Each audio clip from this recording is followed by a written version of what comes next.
시청자 여러분 안녕하십니까? VOA 뉴스투데이 시작합니다. 북대서양조약기구 나토가 한국 대통령의 나토 정상회의 참석을 계기로 북한 핵 문제 해결을 위해 적극 협력하겠다는 의지를 밝혔습니다. 완전하고 검증 가능하며 되돌릴 수 없는 한반도 비핵화를 전적으로 지지한다는 입장도 재확인했습니다. 첫 소식 조은정 기자가 보도합니다. 북대서양 조약기구 나토는 나토와 한국은 WMD, 즉 대량 살상 무기와 운반 수단의 비확산 분야에서 계속 협력하고 있다고 밝혔습니다. 나토 당국자는 23일 윤석열 한국 대통령의 나토 정상회의 참석을 계기로 북한 문제 해결을 위한 협력 방안을 묻는 VOA의 서면 질의에 이같이 답했습니다.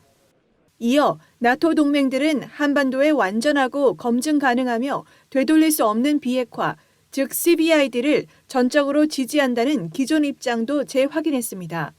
또 북한의 올해 잇따른 미사일 시험 발사와 7차 핵실험 가능성에 대해서는 나토와 나토 사무총장은 북한의 미사일 시험들을 규탄해왔고 북한이 국제사회의 한 약속과 유엔 안보리 결의들을 준수할 것을 촉구해왔다고 밝혔습니다.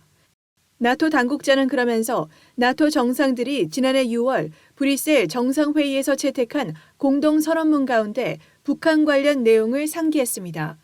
공동선언문은 관련 안보리 결의에 따라 한반도의 완전하고 검증 가능하며 되돌릴 수 없는 비핵화에 대한 나토의 전적인 지지를 강조하며 북한이 이 목표를 향해 미국과 의미 있는 협상에 관여할 것을 촉구한다는 내용이 담겼습니다.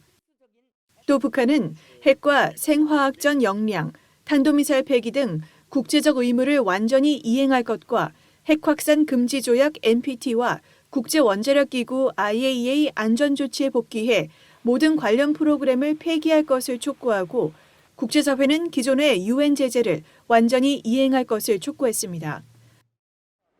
이런 가운데 미국 정부의 고위 당국자는 22일 G7 주요 7개국과 북대서양 조약기구 나토 정상회의에 대한 사전 전화 브리핑에서 아시아 국가들의 나토 정상회의 참석의 의의를 설명했습니다. 이 당국자는 호주, 일본, 뉴질랜드, 한국 정상이 처음으로 나토 정상회의에 참여한다면서 이는 러시아의 우크라이나 침공이 미국의 전 세계 협력 관계에 얼마나 활기를 불어넣었는지 보여주는 좋은 사례라고 강조했습니다. 이 고위 당국자는 그러면서 러시아의 우크라이나 침공은 민주주의 국가들을 러시아와 중국에 대항해 단결시켰고 바이든 대통령은 유럽과 아시아에서 미국의 노력을 효과적으로 연계했다고 설명했습니다. VOA 뉴스 조은정입니다. 미국 국방부는 23일 북한이 최전방 부대 작전 임무를 추가하고 작전 계획을 수정하는 문제를 논의한 것으로 알려진 것과 관련해 북한의 위협을 분명히 인식하고 있다고 밝혔습니다. 마틴 메이너스 국방부 대변인은 23일 북한 당국의 신형 전술무기 전방 배치 관련 논의에 대한 VOA의 질문에 특정 무기나 정보 사안에 대해 언급하지 않을 것이라고 전제하면서 우리는 북한의 핵과 미사일 프로그램이 제기하는 위협에 대해 매우 분명히 해왔다며 이같이 밝혔습니다. 또 미국은 한국과 일본 그리고 미국 본토 방위에 대한 공약과 영내 평화와 안정을 수호하기 위한 공약도 매우 분명히 해왔다고 강조하고 우리는 한반도의 완전한 비핵화라는 공동 목표에 여전히 전념하고 있다고 밝혔습니다. 최근 한국에서 다시 주목받고 있는 탈북어민 북송 사건이 미국 의회에서 열리는 한국 난민정책 점검 청문회에서 제기됩니다.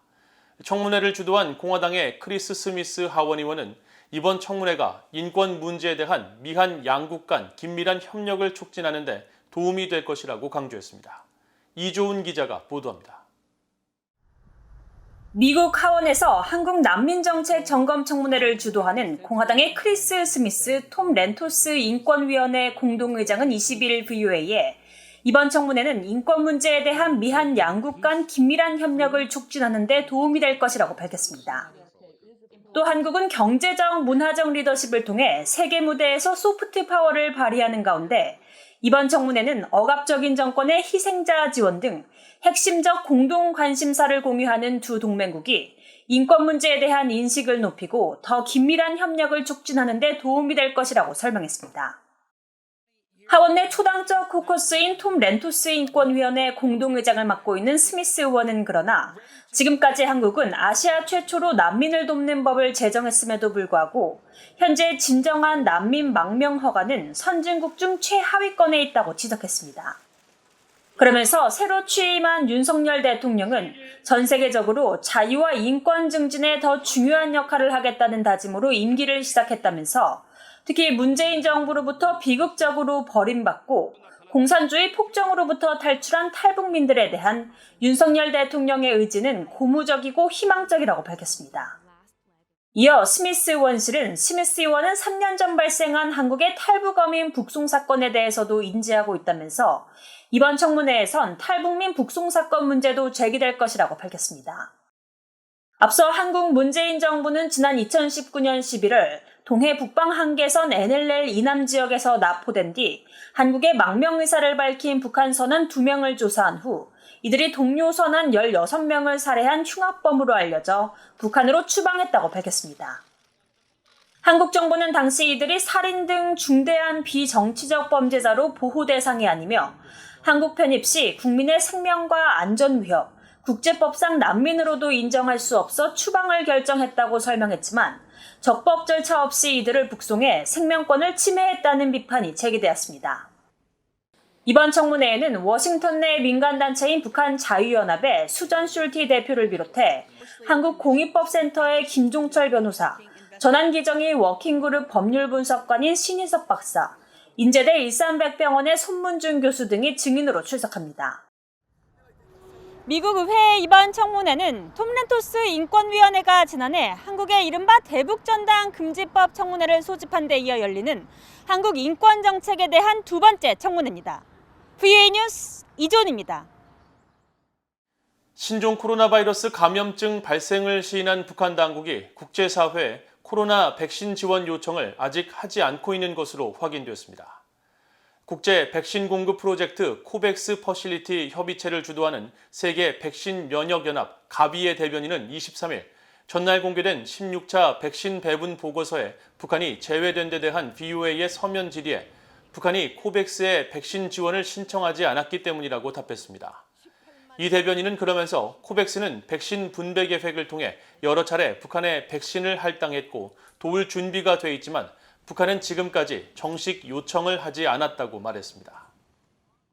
최근 북한이 심각한 가뭄으로 식량난 우려가 커지고 있는 가운데 올해 비료 수입량도 크게 줄어 5월 비료 수입이 역대 처음으로 0을 기록한 것으로 나타났습니다. VOA가 2017년부터 올해 5월까지 중국 해관 총서의 대북 비료 수입 자료를 분석한 결과 올해 비료 수입은 471만 달러에 그쳐 신종 코로나 바이러스 감염증 여파가 가장 심했던 2020년 180만 달러 규모 수입 이후 가장 적었습니다. 특히 올해는 2월과 4월에만 수입이 이루어져 일반적으로 가을 수확 시기를 앞두고 비료 수입량이 많았던 5월에 전혀 비료 수입이 이루어지지 않은 것으로 나타났습니다. 이에 대해 브래들리 뱁슨 전 세계은행 고문은 VOA에 최근 극심한 북한 경제 침체로 북한의 외환 보유고가 바닥을 드러냈기 때문이라며 제재 회피 외에는 외화를 획득할 방법이 없어 중국으로부터 비료 수입에 어려움을 겪고 있는 것으로 분석했습니다. 북한 경제 전문가인 윌리엄 브라운 미국 메릴랜드대 교수는 북한 비료 수입 급감과 5월 수입이 전무한 것은 북한 내 식량 부족으로 인한 곡물 수입 등이 우선순위였기 때문일 수 있다면서 북한이 식량 위기를 근본적으로 해결하기 위해서는 자력갱생을 포기하고 자율적 농업 체계를 도입하는 등 국제사회와 협력을 해야 할 것이라고 강조했습니다. 북한 금강산 지군의 한국 측 시설인 해금강 호텔의 해체 정황이 포착된 지 3개월이 넘었지만 북한은 아직까지 철거를 끝내지 못한 것으로 파악됐습니다.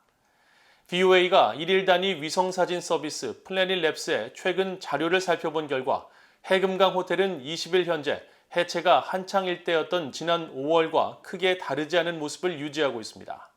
또 건물 바로 앞에 쌓인 건축 폐기물 추정 물체도 이전과 크게 다르지 않은 모습을 유지했습니다. 앞서 VOA는 해금강 호텔이 지난 3월 6일 처음으로 해체 정황을 보인 후 매우 빠른 속도로 철거가 이루어지고 있다고 보도한 바 있습니다. 실제로 건물이 층별로 해체되는 듯 건물이 각각 다른 모양으로 관측됐으며 대형 중장비가 등장했다가 사라지는 모습도 여러 차례 포착됐지만 5월 20일을 전후한 시점부터 눈에 띄는 변화가 관측되지 않고 있어 철거를 중단했거나 속도를 크게 늦췄다는 추정이 나오고 있습니다. 이상으로 VOA 뉴스투데이를 모두 마칩니다. 시청해주신 여러분 고맙습니다.